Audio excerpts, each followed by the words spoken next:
Nearly a year into running the agency, Chair Atkins is unleashing a golden age of fraud.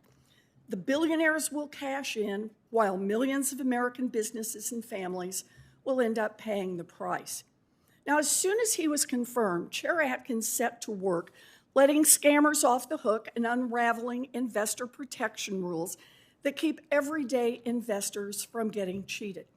At every fork in the road, he has turned toward Wall Street over Main Street. And here are just a few examples.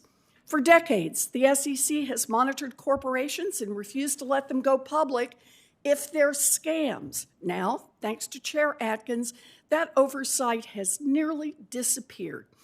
Investors have said over and over they want more information so they can make better decisions. But Chair Atkins is working to slash current disclosures so that companies can hide just how risky they've become. Under Chair Atkins, the SEC has also made it easier for companies to prevent investors from going to court when those investors have been cheated.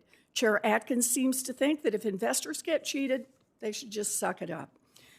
The Trump SEC has made it easier for executives to silence shareholders and to ignore suggestions for improving corporate governance.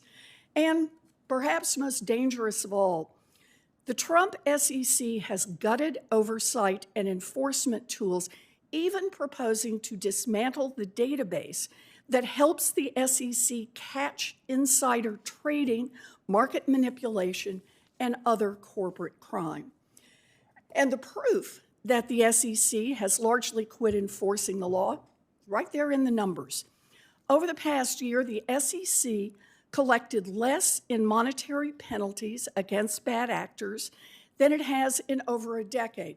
And I don't think anyone can say with a straight face that's because corporate CEOs are suddenly behaving better. For crooked CEOs and companies built on fraud, Trump's SEC is a dream come true. Atkins has taken the SEC cops off the beat, and under his watch, the SEC has cut way back on investigating companies that break the law and hurt investors. So, who benefits from the Trump administration's sidelining the cops at the SEC? President Trump and his billionaire buddies. Rich CEOs like Trevor Milton and companies like Kraken, Coinbase, and Gemini, who donated big time to Trump, and then the SEC cases against them suddenly disappeared. While the SEC spends its time handing out special favors, risk is building up in our financial system. And we have seen this movie before. In fact, the SEC chair who sits here today played a starring role in an earlier financial crash. In the years leading up to the 2008 crash, Chair Atkins, who was then a commissioner on the SEC, along with other regulators, let companies flood the market with complex, risky financial products. Taxpayers ended up bailing out Wall Street, while millions of people on Main Street lost their jobs, their homes, and their pensions. And here we are, 20 years after the crash, and the lesson for Republicans seems to be that so long as you take care of the big boys, Donald Trump and his friends are happy and no further investigation is needed.